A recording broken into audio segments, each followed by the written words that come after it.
There are three forces moving through you right now. One is sluggish and heavy. One is sharp and reactive. And one is clear, watchful, and awake. These three are always moving through your body, through your emotions, and through your mind.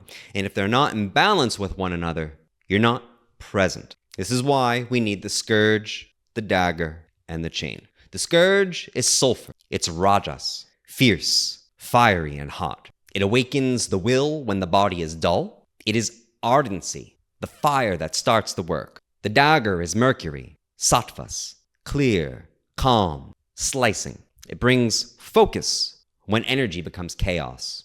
It is alertness, knowing when the mind has strayed and cutting it back. The chain is salt, tamas, heavy, grounding, still. It binds the current when it starts to scatter. It is mindfulness, staying tethered to the moment. These are not tools of punishment.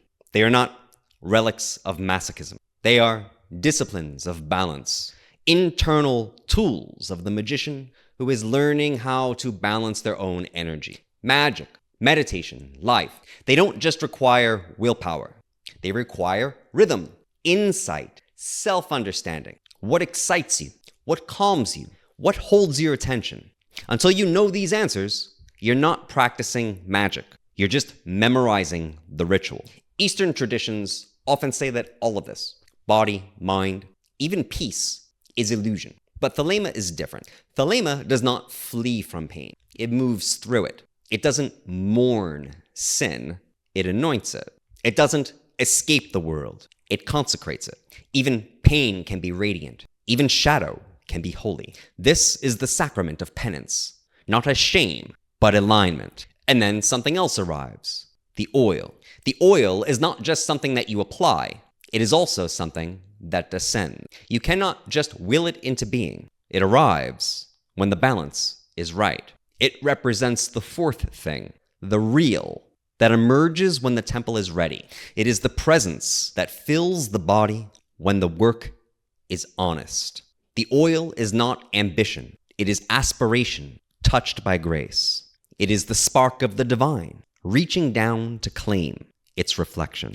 Crowley says that the oil represents the entire tree of life. And the tree of life is not simply a diagram. It's a body. It is the primordial being, the divine template, the angel.